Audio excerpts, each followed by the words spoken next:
Monsieur Éric Zemmour, bienvenue au Franc-Tireur. Vous dites, au 19e siècle, le mot tabou, c'était le sexe. Aujourd'hui, c'est la race. Qu'est-ce que vous voulez dire par là? Le mot race, j'ai eu des ennuis il y a quelques mois. On n'a même pas le droit de le prononcer. Je sais. Alors là, c'est dans la Déclaration des droits de l'homme, c'est dans la Constitution française, mais on n'a pas le droit de le prononcer. C'est un mot. C'est quand même un truc de fou. Donc, la race, tout ce qui a trait aux problèmes ethniques, raciaux, etc., ce sont les tabous de notre époque. Et je pense que, comme pour le sexe au 19e siècle, c'est le refoulé, en fait, de notre époque. Vous voyez, et qui va exploser quand ça sortira, exactement comme le sexe. Voilà, c'était tout. Lorsque vous parlez de refouler, lorsqu'on refoule nos pulsions sexuelles, souvent elles sortent de façon... très violente. De façon violente. C'est ce que j'ai voulu dire. Lorsqu'on ne parle pas de race, lorsqu'on met ça sous le tapis, ça fait que Le Pen arrive, ça fait que l'extrême droite se pointe, ça fait que ça sort de façon particulière. C'est exactement ce que je veux dire. Exactement ce que je veux dire.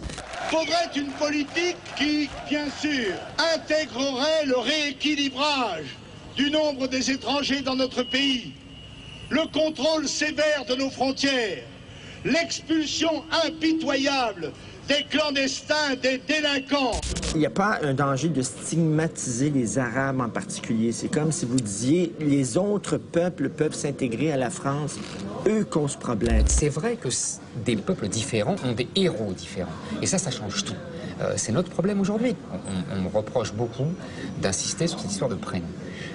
J'estime qu'effectivement, on a eu tort d'autoriser tout le monde à donner n'importe quel prénom à ses enfants. C'était interdit en France avant. C'est quoi? Par exemple, on ne pourra pas nommer un enfant Mohamed? Exactement. C'est ce que vous dites? Exactement. Un Français, on pourrait Vous déplorez le fait que les Français donnent... Mais je vais vous expliquer. Avant, ça se faisait naturellement. C'est-à-dire qu'avant, les gens, ils venaient, ils avaient été étrangers, et ils partent. Pour rendre hommage à la France, et le pays qu'ils avaient accueilli, la culture française, ils donnaient un prénom, puisqu'ils avaient leur nom pour conserver leur identité séculaire. Ils donnaient un prénom à leurs enfants du calendrier, comme on disait, c'est-à-dire français, catholique français. Impossible de parler à Éric Zemmour sans parler de l'affaire Zemmour, qui a eu des répercussions, même au Québec. Ah bah dites donc, bon. Je vous plains. Dès l'instant qu'on est contrôlé 17 fois dans la journée, ça modifie le caractère. Si ça t'arrivait... Pourquoi on est contrôlé 17 fois? mais laisse-moi finir. Parce que la plupart des trafiquants sont noirs et arabes. Donc c'est comme ça, c'est un fait. Attends. Pas forcément. Mais si. Pas forcément. Non, pas forcément. Bah si. Qu'est-ce que vous vouliez dire? Est-ce que vous allez me dire la réponse facile, c'était cité hors contexte? C'est tellement facile de dire ça. La plupart des trafiquants, sont arabes et noirs, donc c'est normal que les flics les contrôlent cela. Est-ce qu'on peut dire... Vous sortez ça d'où? C'est très simple. En gros, vous avez en prison, dans les prisons françaises, entre 70 et 80% de musulmans. Ben justement parce que les policiers font du profilage et... Là, vous faites faux. Ou alors parce que les Arabes et les Noirs sont pauvres. Non, et c'est pour ça... Il y a beaucoup d'explications. On peut dire ça. Il y a beaucoup les Arabes et les Noirs font partie des classes pauvres. Lorsqu'on est pauvre, on se tourne souvent vers le crime. Vous savez, en France, la population la plus pauvre, selon un rapport administratif récent, ce n'est pas dans les banlieues, c'est dans les campagnes. C'est les paysans français. Et ils ne trafiquent pas la drogue, ils ne brûlent pas des voitures, ils ne tirent pas sur les flics. Vous voyez? Bon. Donc c'est pas vrai. C'est pas ça. En tout cas, l'explication est partielle. Elle n'est pas globale, elle n'est pas totalement celle-ci. Et de toute façon, je voulais expliquer par là que pour les arrêter, moi je prends votre réflexion à l'envers, pour les arrêter, il faut bien les contrôler et les surveiller. Et donc, comme les flics savent où est la population délinquante, ils y vont. Bref. Mais vous voulez dire quoi? Vous savez qu'en disant ce genre de choses-là, vous donnez des munitions incroyables aux racistes en disant Zemmour, ce qu'il disait, c'est que la racaille en France, si on se débarrassait de ces gens-là, de toute façon, il faut s'en débarrasser, il faut les mettre en prison, c'est évident. Non, mais ces gens-là qui... Non, mais moi... Les Noirs, les Arabes? Mais non, mais j'ai bien dit, non, mais je pense qu'on bloque toute discussion en disant ça. Parce qu'à chaque fois, c'est la même chose. Et on vous dit, vous stigmatisez une population. Je stigmatise personne. Je vais vous dire, les Arabes et les Noirs, globalement, la population arabe et noire française d'ici, le sait très bien ce que je dis. Et c'est leur problème majeur. c'est quand vous discutez avec les chauffeurs de taxi, avec les salariés du commerce, avec des ingénieurs arabes, ils vous le disent. C'est leur problème majeur. C'est qu'ils ont une génération, une partie de la jeune génération qui est passée à la délinquance. Et c'est une catastrophe pour eux. Je veux dire, c'est d'abord pour eux, c'est pour le pays, mais c'est aussi pour eux. Imaginez l'image qu'ils ont. Ça se reflète sur eux.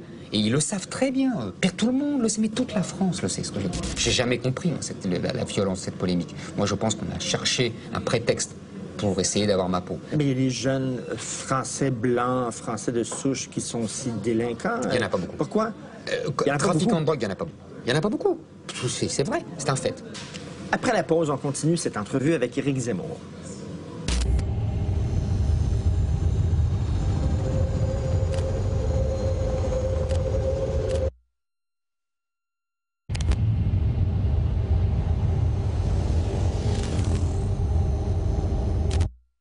Ce que vous dites sur les musulmans, est-ce que c'est votre jupon juif qui dépasse?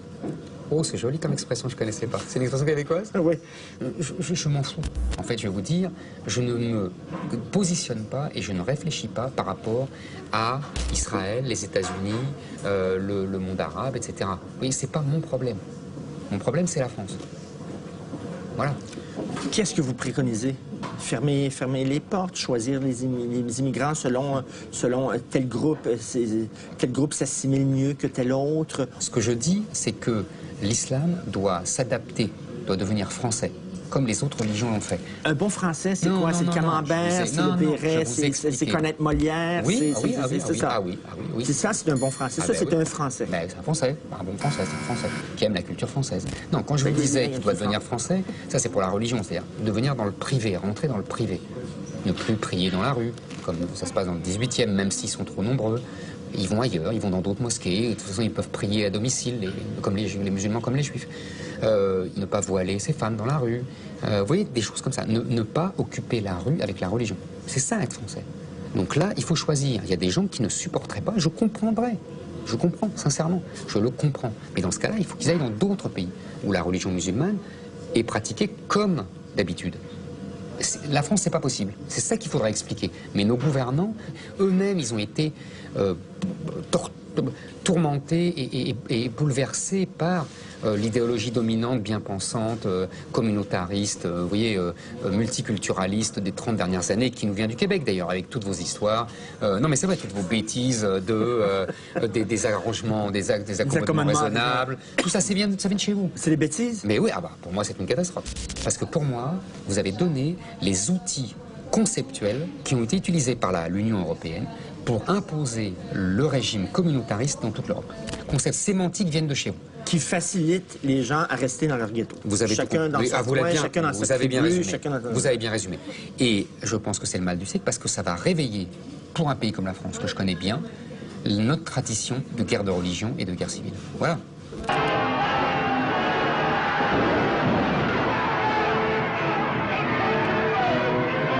Est-ce que c'est l'extrême droite, ça? De la France aux Français? Moi, je crois. Non, je dis même pas ça. Je dis la France aux Français et à ceux qui veulent être Français. Vous comprenez? C'est pas la même chose. Dès qu'on dit quelque chose, on vous dit c'est Le Pen. Je m'en fous. Voilà. Je m'en fous. Je dis ce que je veux. Ce que je pense être vrai. Qu'il l'ait dit, pardon. Ou qu'il ne l'ait pas dit, je m'en fous. Voilà. Je peux pas vous dire mieux. Vous savez, les électeurs de Le Pen sont des Français comme les autres, souvent des ouvriers, souvent des gens très pauvres, qui sont en première ligne, qui souffrent de la mondialisation, qui souffrent d'une immigration mal contrôlée, mal assimilée. C'est eux. Il faut arrêter de leur cracher à la gueule en plus. On assiste à la montée du monde musulman. Et je pourrais vous dire, so what? Et alors? Pendant très longtemps, on leur a imposé les valeurs occidentales. Et peut-être que ça ne faisait pas leur affaire. Et peut-être que ces gens-là avaient exactement le discours que vous avez maintenant. Bien sûr. Et maintenant, bon, c'est leur tour. Mais bien sûr. Non, en plus, je vais vous dire, c'est même pas leur tour. C'est leur tour démographique. Mais économiquement, c'est le tour de l'Asie. C'est le retour de la Chine et de l'Inde, plutôt. Ça, vous pourriez tenir ce raisonnement sur la Chine et l'Inde. Moi, ce que je vous dis, c'est que j'essaye, modestement, j'essaye de sauver, s'il est encore temps, j'en suis même pas sûr, de sauver un art de vivre à la française. C'est tout. Oui, c'est déjà très ambitieux.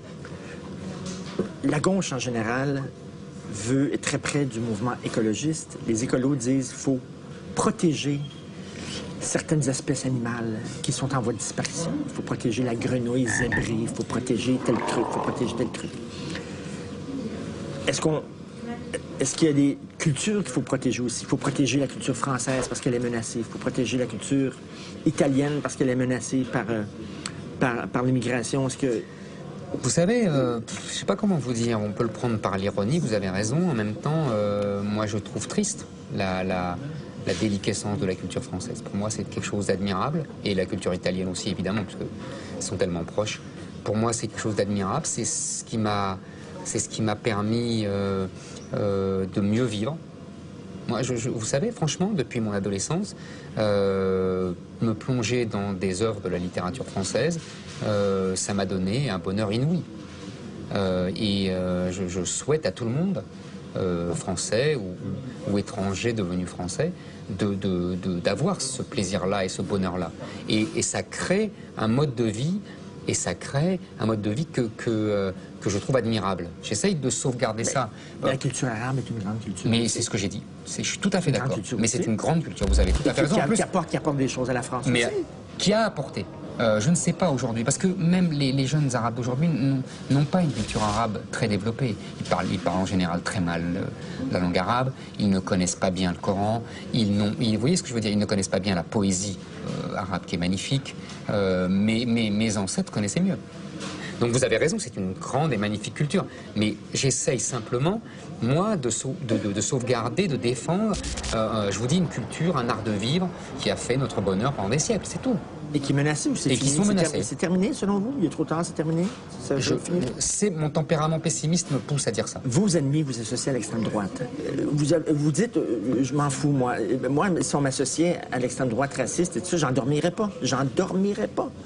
Les gens que je vais voir, qui achètent mon livre, à qui je dédicace mon livre, qui m'envoient des mails, des mails de soutien, des lettres, etc., qui ont manifesté pour protester contre mon licenciement éventuel au Figaro. Vous voyez, tous ces gens, ils me disent surtout, ne cédez pas, vous êtes notre porte-drapeau, vous dites ce qu'on pense. Et ça, c'est assez étonnant, vous savez, et c'est réconfortant, et ça donne pas envie d'arrêter. Merci beaucoup, M. Zemmour. Merci.